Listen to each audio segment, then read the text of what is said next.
This next section is designed to give you, the listener, a little insight into the mind of a composer and what happens as he intellectualizes a story and translates it into music. So what I wanted to tell you about is how I developed. There are 4 separate themes for the Northwind to represent the different facets of her personality. She's such a complex character, and I felt like one theme wasn't enough for her. And the first theme is what I call the At the Back of the Northwind theme. This is the sweeping melodic theme that tells us about the afterlife that she comes to bring. There's a bit of both excitement and sadness in this theme. On one level, you're excited to see what is at the back of the Northwind, but on the other hand, you're sad to leave what is familiar and those that you love. Cues like Diamond Meets the Northwind or Diamond's New Home, they play the theme in a very sad way, but a cue like First Flight plays it in a very adventurous way. The second theme personifies the mystery of the Northwind. To many characters in the book, she's a stranger and she's not understood.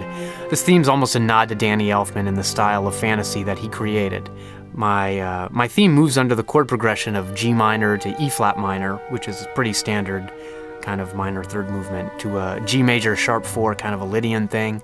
Then I moved to F minor, C sharp minor, which again is definitely got the Danny Elfman thing. And then I resolved the C sharp minor to an F augmented tonality. So it was really cool. You're cycling between minor third chords, but you're always resolving it to something a little unresolved. I draw upon this progression a lot, but you can really hear this mystery theme in cues like The Tale of the Northwind and Longing. My third theme is based really on the Romantic period, and it contains a rhythmic cell that I use all over the score.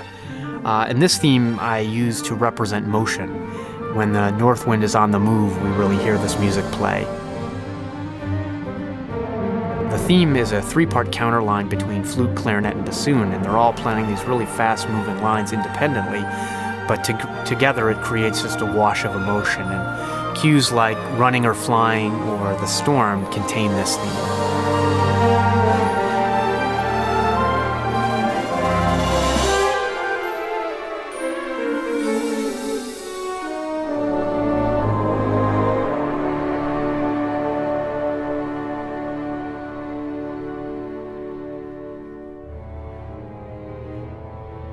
Finally, the fourth theme is sort of influenced by Stravinsky's Firebird, and it represents Northwind as a very destructive force, and ultimately it's the sort of the angel of death theme as she comes to take people away. And it's menacing and it's dissonant, and I only pull it out twice in the score.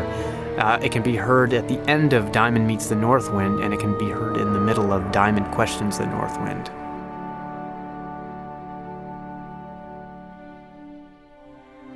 And then there's one more theme that I really thought it was important to mention, and it's what I called the Ancient Song or the Far Off Land theme. And I wanted to create a melody that encompassed all 12 tones, but in a beautiful way, not like in a dissonant way. You know, this kind of melody where all the notes are beautiful and all the notes relate to each other, because I believe that if you approach it right, it could work. It was a kind of a theory in my head, so I based everything around a D pedal point, kind of just a D above middle C, and wrote this atonal but tonal melody. And if you listen, I think I hit 10 of the 12 tones before the scene is over.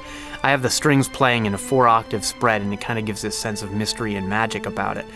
But if you bother to transcribe it, you'll see I hit almost all 12 tones.